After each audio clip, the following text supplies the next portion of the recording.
خيركم من تعلم القرآن.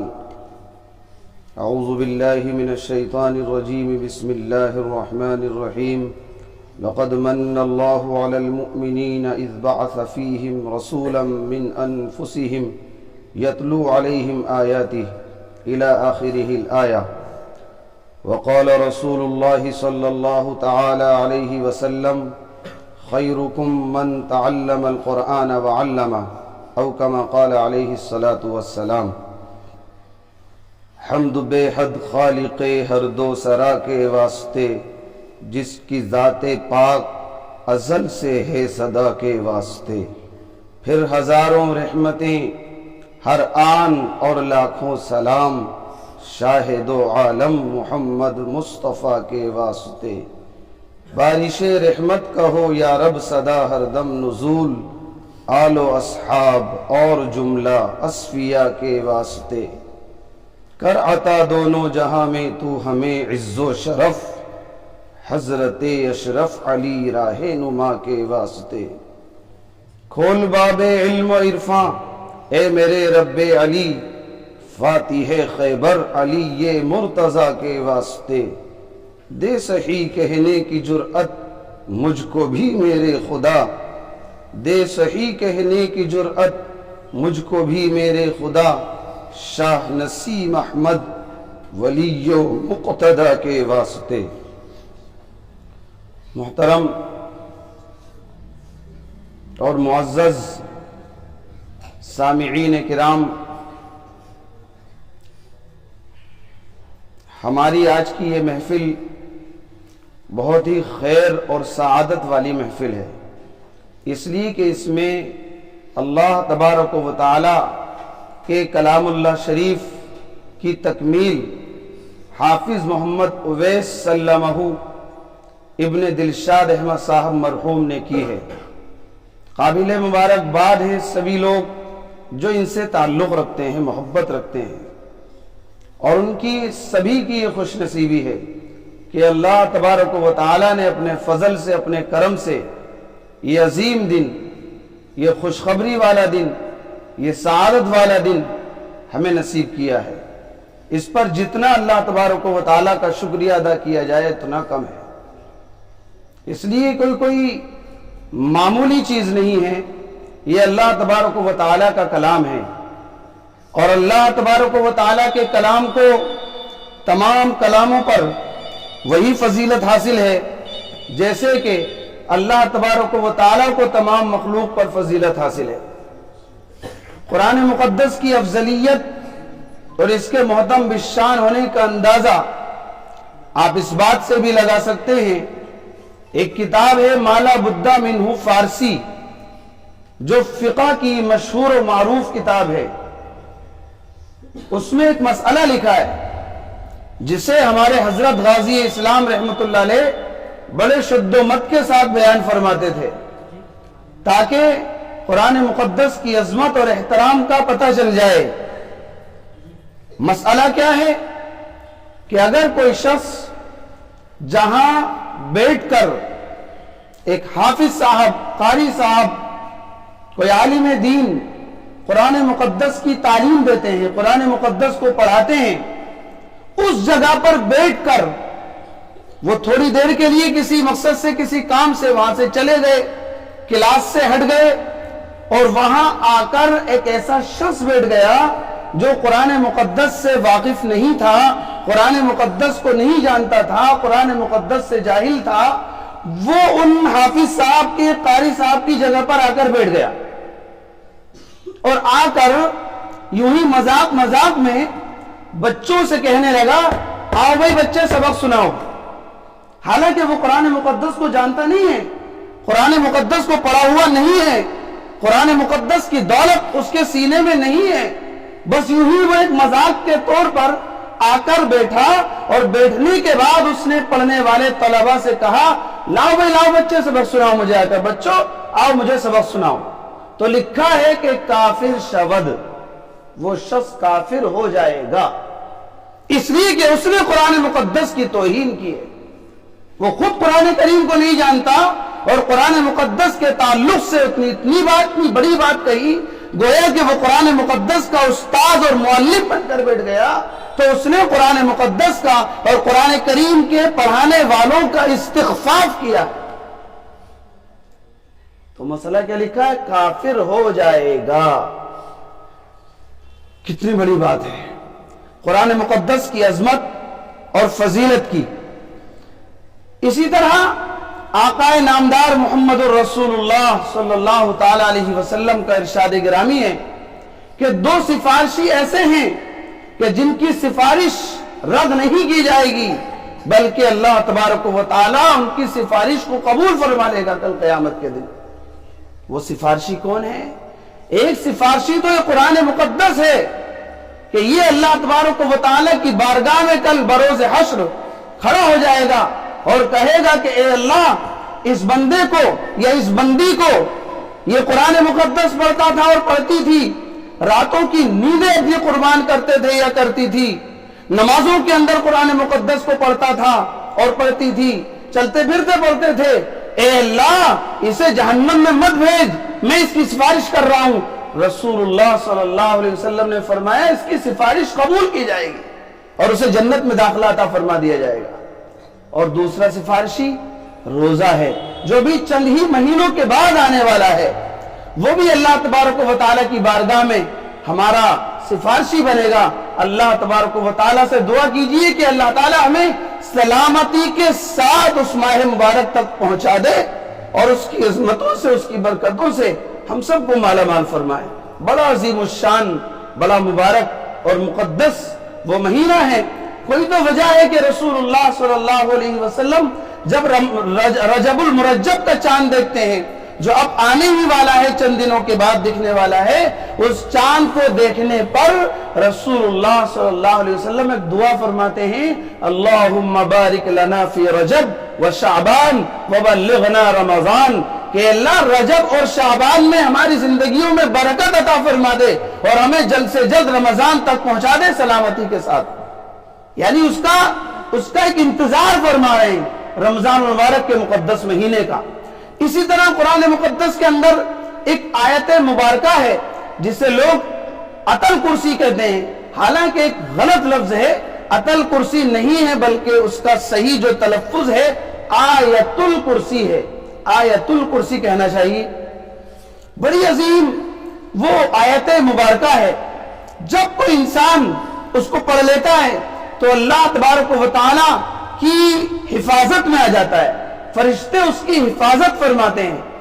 کوہ ہمالیہ جو ہندوستان کا ایک مشہور و معروف اور بہت بلند و بالا پہاڑ ہے، وہاں کے ایریے میں، وہاں کے ارد گرد تبلیغ دین کے لیے، تبلیغ کے قرآن مقدس کی نشر و اشاعت کے لیے غازی اسلام جن کے نام نامی سے یہ مکتب قائم ہے، اللہ تبارک و تعالی اس غازی اسلام کو کروٹ کروٹ چین اور سکون نصیب فرمائے، پوری مغفرت فرمائے۔ وہاں گئے ہوئے ہیں لوگوں کو دین سکھانے کے لیے، قرآن مقدس کو سمجھانے کے لیے، نمازوں کے اوقات کو بتانے کے لیے، وہاں پر کئی دن حضرت کے لگے ہیں اور وہاں تبلیغ دین کی اشاعت کی ہے۔ وہیں پر ایک رات کو رکنا ہوا ایک کمرے میں، چھوٹا سا کمرہ تھا، وہاں پر حضرت سوئے ہیں اور جب صبح کو بیدار ہوئے ہیں، بیدار کیا ہوئے؟ وہ ایک بندوق کی گولی کی آواز سن کر بیدار ہوئے، جو فوراً آنکھ کھلی تو لوگ وہاں پر بندوق لیے ہوئے کھڑے ہیں اور کہا کہ حضرت آپ بچ کیسے گئے؟ کیا ہوا؟ کہ آپ بچ کیسے گئے؟ ہمیں حیرت ہے کہ ہوا کیا؟ کہا کہ حضرت آپ کی بالکل بغل میں اس سانپ نے پوری رات گزاری ہے اور یہ سانپ ایسا ہے کہ اگر یہ پھنکار مار دے کسی شخص کو تو وہ شخص اس دنیا کو خیر بات کہہ دے، وہ اس دنیا سے رخصت ہو جائے، اس کی موت واقع ہو جائے، اور یہ سانپ آپ کے بالکل برابر میں اس نے پوری رات گزاری ہے، جسے ہم نے ابھی مارا ہے گولی سے اور یہ دیکھیے پڑا ہوا ہے، مرا ہوا ہے، ہمیں حیرت ہے کہ آپ بچ کیسے گئے؟ اس وقت غازی اسلام سیدی و مرشدی و مولائی حضرت مولانا نسیم احمد صاحب نور اللہ مرقدہ نے ایک راز اپنی زندگی کا منکشف کیا، ایک راز کھولا اور اپنا ایک عمل بتایا تاکہ لوگ بھی اس عمل کو اپنانے والے بن جائیں اور لوگ اس سے مکمل فائدہ اٹھانے والے بن جائیں۔ حضرت نے فرمایا کہ اللہ تبارک و تعالیٰ نے میری حفاظت کی ہے، اس لیے کہ میرا یہ برسوں سے اپنی ایک عادت ہے کہ جب میں رات کو سوتا ہوں تو آیت الکرسی جو قرآن مقدس کے تیسرے پارے کے دوسرے رکوع کی ایک آیت ہے اسے پڑھ کر ضرور سوتا ہوں، اور اس کو پڑھنے پر رسول اللہ صلی اللہ علیہ وسلم کا وعدہ ہے کہ اللہ تبارک و تعالی حفاظت فرماتا ہے، محفوظ کرتا ہے۔ اسی لیے اللہ تبارک و تعالی نے میری اس سانپ سے حفاظت فرمائی۔ یہ قرآن مقدس کی دولتیں ہیں جو اللہ تبارک و تعالی نے اس بچے کے سینے میں محفوظ کر دی ہیں اور بھر دی ہیں۔ اللہ تبارک و تعالی اسے قائم اور دائم رکھے اور استقامت دے، اور اس کی برکت سے ہم سب کو بھی اور اس کے والدین کو بھی اور اس کے جو اعزاء اور اقربا ہیں، محبت کرنے والے ہیں، سبھی کو اس کی برکتوں سے مالا مال فرمائے۔ یہ بڑی عظیم الشان کتاب ہے۔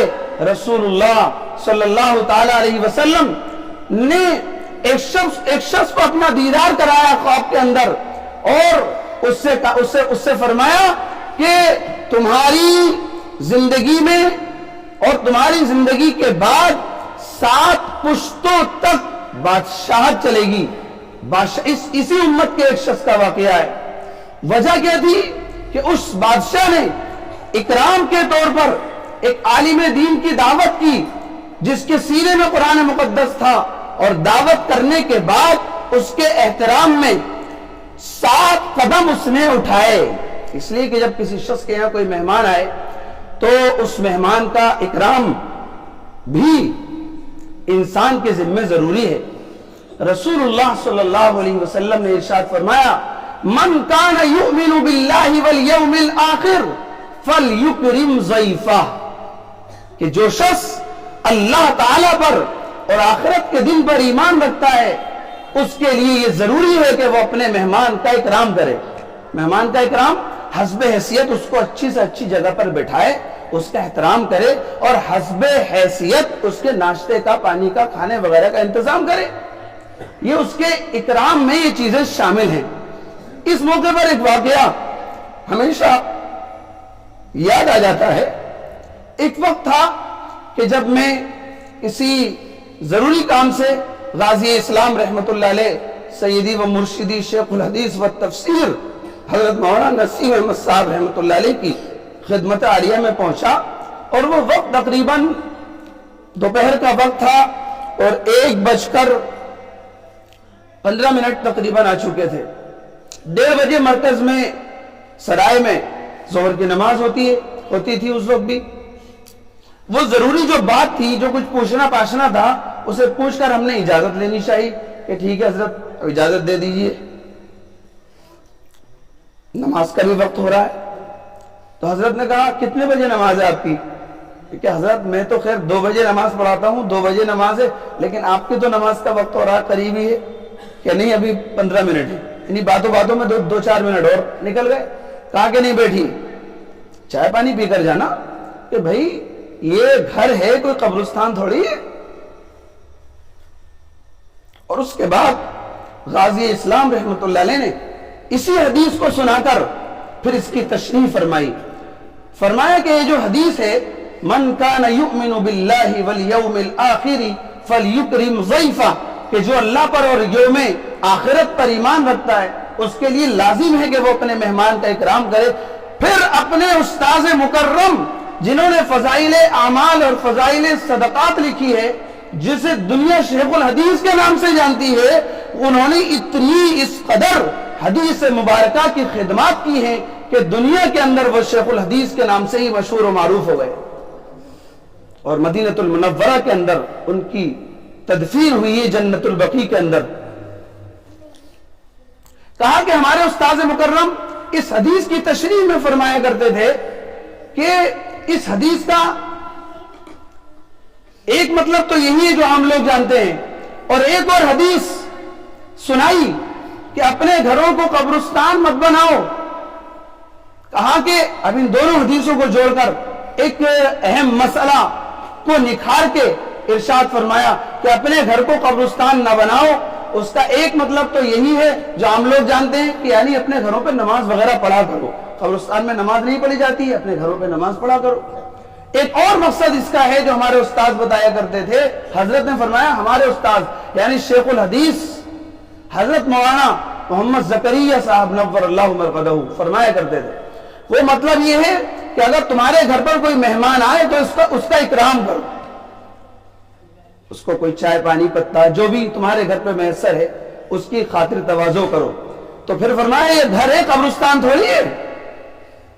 یہ ہوتے ہیں وہ لوگ جو سنتوں پر عمل کرنے کی وجہ سے ولی کامل بن جاتے ہیں، اور ایک مرتبہ فرمایا کہ پورے دین کا خلاصہ لب لباب میں تمہیں مختصر اور شارٹ کٹ میں بتا دوں، وہ یہ ہے کہ جو رسول اللہ صلی اللہ علیہ وسلم کی زندگی ہے بس وہی سارا کا سارا دین ہے۔ اور ایک مرتبہ فرمایا کہ اگر کوئی شخص کسی موقع پر کسی وقت اللہ تبارک و تعالیٰ کو بھول جائے گا، اتنا بڑا نقصان نہیں اٹھائے گا کہ جتنا وہ رسول اللہ صلی اللہ علیہ وسلم کو ایک لمحے کے لیے، ایک سیکنڈ کے لیے بھی اگر بھول گیا تو جہنم کی دہلیز پر چلا جائے گا، جہنم کے راستے پر چلا جائے گا۔ یہ ہوتے ہیں سنتوں کے عامل، سنتوں کو اپنانے والے لوگ۔ بہرحال اس بچے نے قرآن مقدس کی تکمیل کی ہے، اور بھی اس سے پہلے ہوئی ہے، اور بھی انشاءاللہ ہوتی رہیں گی، ہوتی رہتی ہیں اور ہوتی رہیں گی۔ یہ اللہ تبارک و تعالیٰ کی طرف سے بہت بڑا اعزاز ہے اور بہت بڑا ہمارے لیے سعادت کی بات ہے۔ بادشاہ کی بات چل رہی تھی، بادشاہ نے جب عالم صاحب کا احترام کیا اور اکرام کیا، دعوت کرنے کے بعد، اب اس کو کھلانے پلانے کے بعد جب وہ رخصت ہوگا ہمارا مہمان، تو اس کو ہم دروازے تک یا اور آگے تک اگر چلے جائیں گے تو یہ بھی اس کے احترام میں شامل ہے۔ یہ بادشاہ اس عالم صاحب کے احترام میں 7 قدم چلے، ان کے احترام میں۔